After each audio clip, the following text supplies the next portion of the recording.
guys, and welcome back to my channel. My name is Erica, and today I have for you my August TBR. As you can see, I have quite a bit that I want to read.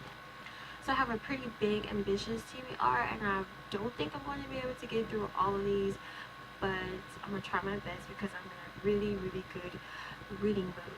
So the majority of these books are urban fantasy, and the only reason why most of them are urban fantasy is because last week we had a top 5 Wednesday, which was to post your favorite top 5 urban fantasy books, and I have forgotten all about urban fantasy, and it's like one of my things, you know. So I was like, let me write down all these topics that everybody is talking about and look it up in my library. So most of these books, no, all these books came from the library, so you'll see that a lot on my channel. It's just I work in a library and the books are like right there. So the first book I have is Guilty Pleasures by Laura K. Hamilton, and I also have the second book by her as well, and this is both in the Anita Flake series, and I am a little close to halfway being done with this, and I'm really enjoying this. That's why I went ahead and got the second book. But this book follows Anita Blake. I know a lot of you guys have already heard of this series. Like I said, this is a pretty old series, and so I know a lot of you guys have already heard of it. But for people who are like me and didn't read it yet, this book follows Anita Blake, who is a reanimator. She animates the dead and she kills the undead that take things too far. But she's put in a proposition where she has to work with one of the master vampires, Jean-Claude, and she's put in situations that she really doesn't want to be in, and she has these things that she has to deal with and find her place.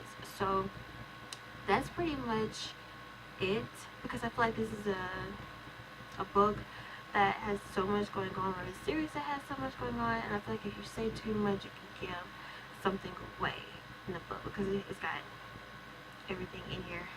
So I'm excited to hurry and finish this so I can start with the second one.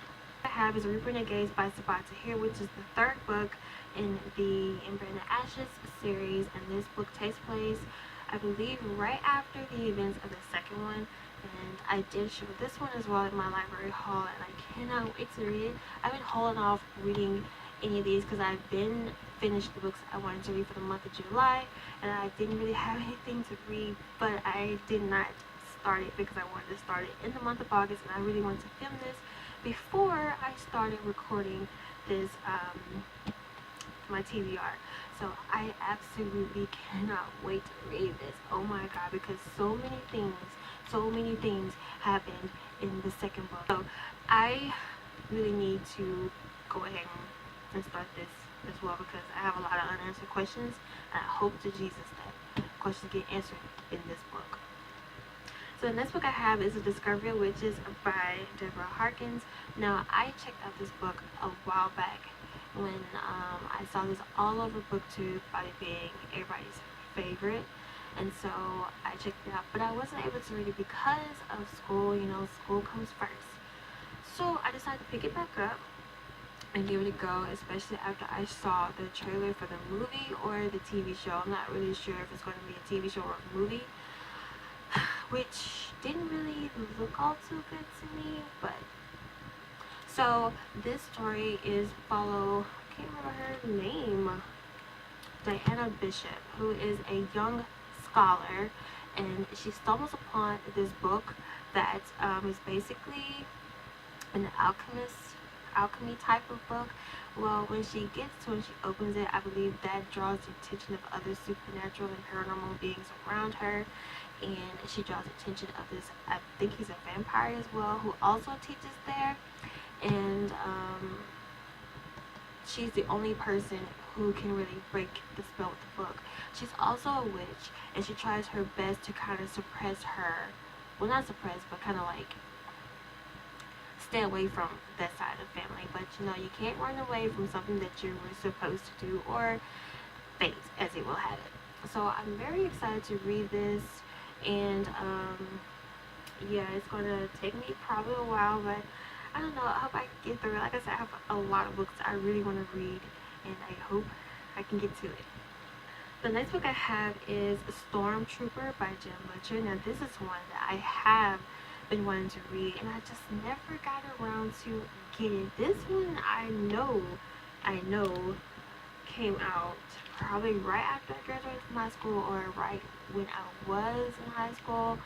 But I have been wanting to read this for a while. When I first started working in the library, this stayed checked out. And I don't know why I never picked it up.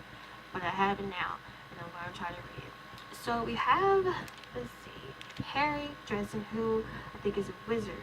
And when Chicago Police Department has a case where it's kind of like not really human, it's kind of like dealing with paranormal and supernatural, they call him in and he's the consultant for it. That's all I know, and that's fine because I really want to go in here not knowing anything, because this one and with the other one, Discovery of Witches, I have heard so many things about those series, and I want to go in it blind, really, and not get caught up in the hype or anything like that. But I'm very excited to read this, and it doesn't seem like it's going to take me that long. It's just a little over 300 pages, so I hope I can, get through this too.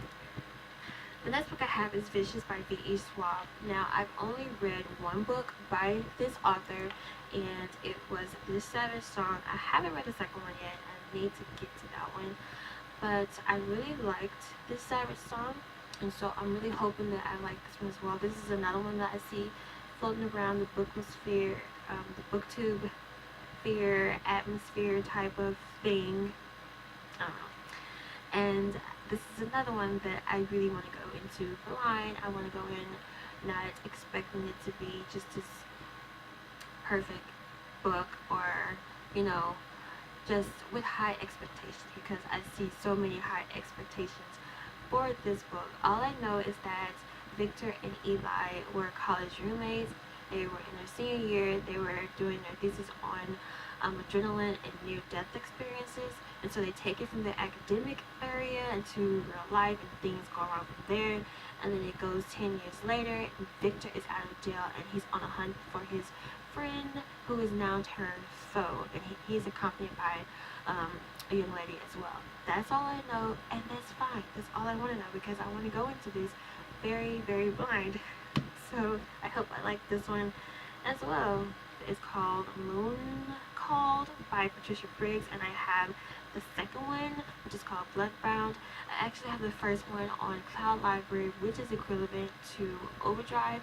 We currently don't have Overdrive anymore for our library system. We have Cloud Library, and I checked it out through Cloud Library, and I'm using the audio format for it. So, Moon Call is about Mercedes, who was raised by werewolves, but she doesn't quite fit in, or they don't really accept her, especially after she had some kind of affair. And so she leaves and she forms her own business working in a car shop, and I think the story takes off from there. Like I said, I don't really know a lot about that, and I actually found out about this series while watching the Top 5 Wednesday, and this was one of the favorites, the Mercy Thompson series. So yeah, I'm going to try it out as well. You see, I really think I'm going to like it because I went ahead and got the second. The next book that I have is Neverwhere by Neil Gaiman, and this is one that I'm really excited for. I do have American Gods, but I think I'm going to hold it off until October, because I already have like a lot that I want to get through for the month of, September. Hold on to September, because I have a lot that I want to get through for the month of August. So this story is about London that's filled with monsters, saints, murderers, and angels, and knights in shiny armor. The story follows Richard Mayhew, who is a young businessman who makes it his mission to find out more than enough about this other London. Well, he does this act of kindness that kind of puts him into this eerily familiar and utterly bizarre world, and something strange and weird waits from him when he's there. That's about enough. That's about enough for me to continue to want to read this. And I know that it's going to be good because it's written by Neil Gaiman, and I love Neil Gaiman, so I know this is going to be good. That's all I needed. Basically, all I needed to say was Neil Gaiman, and I'm going to read it. So that's all the physical copies that I have, and like I said, I do have some audio, and I do have some on standby and on hold on audio. I don't know if I'm going to get to those. Those are just like my little backup books in case any of these books don't really work out for me and I kind of want to just do something else. So yeah, well, I hope you guys enjoyed this little informal August TBR with really vague synopsis. If any of you guys have read any of these books, let me know how you liked it and what is it that I need to expect. And I will see you guys in my next video. Bye!